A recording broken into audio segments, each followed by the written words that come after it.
시니어 위즈덤. 안녕하세요. 시니어 위즈덤의 지혜지기입니다.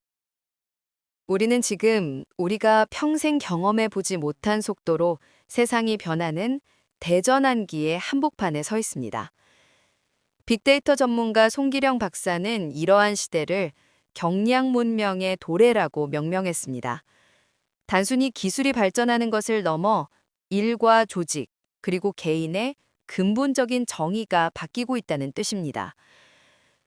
이러한 거대한 흐름 속에서 우리는 오늘 어쩌면 가장 중요할지 모를 질문을 마주하게 되었습니다.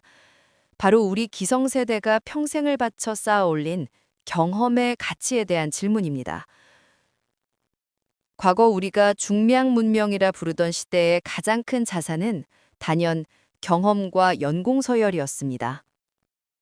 한 조직에 오래 머물며 몸으로 부딪혀 쌓아 올린 노하우와 인맥은 그 자체로 누구도 넘볼 수 없는 강력한 경쟁력이었습니다. 하지만 AI 시대는 이 경험의 가치에 근본적인 도전을 하고 있습니다. 인공지능은 기성세대가 수십 년간 축적한 정형화된 데이터와 경험을 무서운 속도로 학습합니다. 많은 인문학자들이 AI가 노동, 즉 하우를 대체할수록 인간은 존재 이유, 즉 Y를 증명해야 한다고 말합니다. 그렇기에 지금 우리 기성세대에게 던져진 가장 무겁고도 본질적인 화두는 이것입니다. AI가 당신의 경험을 데이터로 학습할 때 당신을 대체 불가능하게 만드는 것은 무엇입니까? 이것은 단순히 밥그릇의 문제를 넘어섭니다. 우리가 가진 경륜의 본질이 무엇인지 이제 우리 스스로 다시 정의해야 함을 의미합니다. 그리고 그 답은 AI가 흉내낼 수 없는 영역에 있어야 합니다. 바로 통찰력, 윤리적 판단, 공감, 그리고 다른 지식을 연결하는 창의적 연결입니다. 이것이 전문가들이 공통적으로 제시하는 AI 시대에도 흔들리지 않는 인간 고유의 가치입니다. 이 거대한 전환기 속에서 우리는 조직 내에서 또 다른 충돌을 목격하고 있습니다. 바로 기성세대와 흔히 MZ세대라 불리는 젊은 세대와의 갈등입니다. 많은 분들이 이 갈등을 틀린 것과 맞는 것의 문제로 보시지만 빅데이터 분석은 이 다름을 아주 명확하게 보여줍니다. 그들은 틀린 것이 아니라 우리와는 다른 문법을 사용하고 있을 뿐입니다. 첫 번째 차이는 조직 중심 대 개인 중심의 시각입니다. 우리 기성세대는 업무를 위해 개인 시간을 할애할 수 있다는 의식이 상대적으로 강했습니다. 일과 삶의 경계가 유연했고 조직의 목표를 곧 나의 목표와 동일시하는 경향이 있었습니다. 하지만 MZ세대는 다릅니다. 이들에게 워라밸, 즉 일과 삶의 균형은 가장 중요한 가치 중 하나입니다. 여기서 오해하지 말아야 할 것은 이것이 일을 덜 하겠다는 의미가 아니라는 점입니다. 그보다는 계약된 시간 외에는 내 삶을 침해받지 않겠다는 아주 명확한 경계선의 의미를 담고 있습니다. 두 번째 차이는 충성 대 성장의 가치입니다. 우리 세대에게 조직은 가족 혹은 운명 공동체에 가까웠습니다. 조직에 대한 충성과 희생은 중요한 미덕으로 여겨졌습니다. 반면 MZ세대에게 조직은 성장을 위한 무대로 인식됩니다. 2024년 Z세대 직장인대생 조사에 따르면 90.6%가 이직을 고려 중이며 놀랍게도 43.4%는 이직할수록 자신의 가치가 높아진다고 인식했습니다. 이들에게 조직은 가족이 아니라 공동의 목표를 가진 프로들의 연합에 가깝습니다. 그렇다면 이토록 다른 문법을 가진 세대들은 왜 나타난 것일까요? 이문학자들은 그 원인을 양육의 역설과 권위의 이동에서 찾습니다. 먼저 양육의 역설입니다. 한 사회학 전문가는 이렇게 지적합니다. 기성세대는 자녀, 즉 지금의 MZ세대에게 스스로 선택하고 책임지라고 가르쳤다고요. 맞습니다.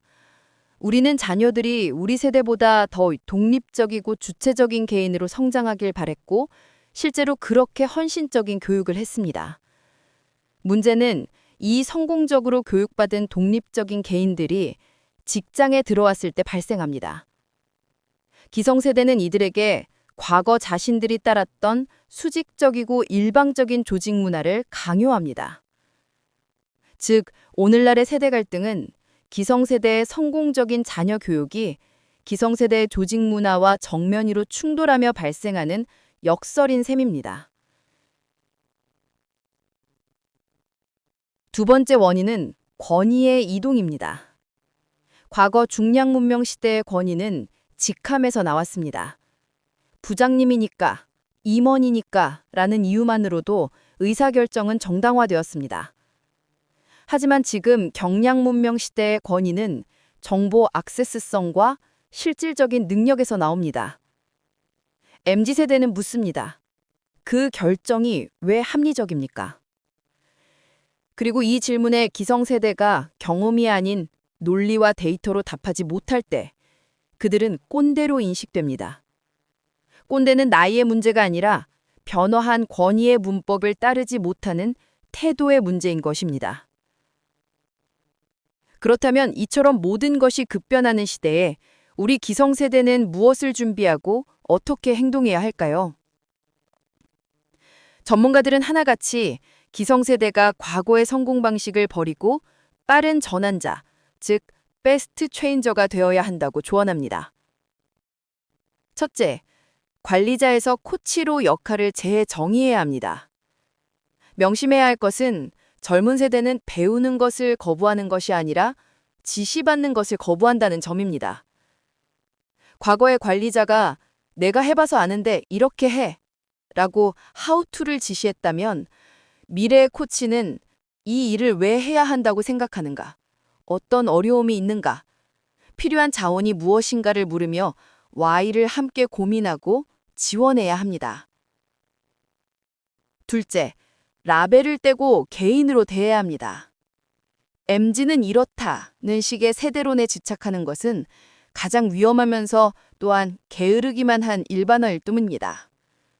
모든 젊은 세대가 이기적이거나 조직에 불성실하지 않습니다.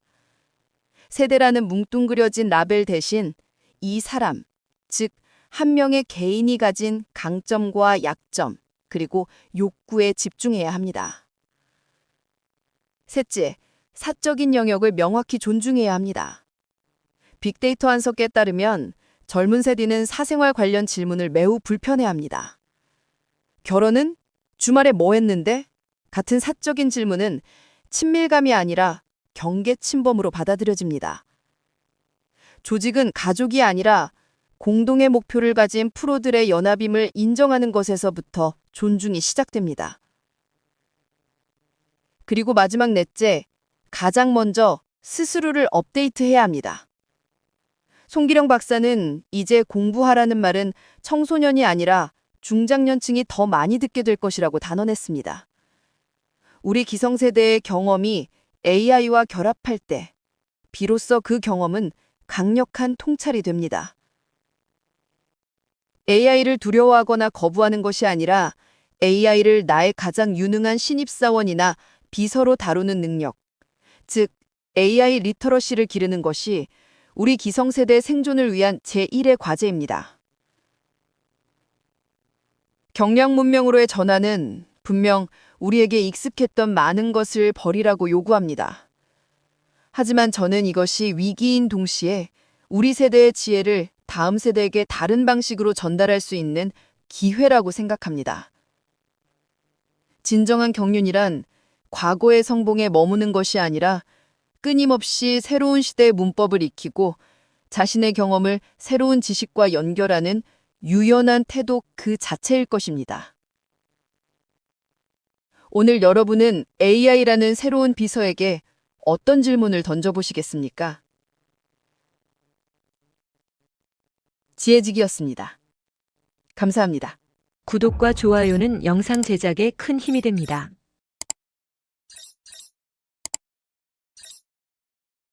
시니어 위즈덤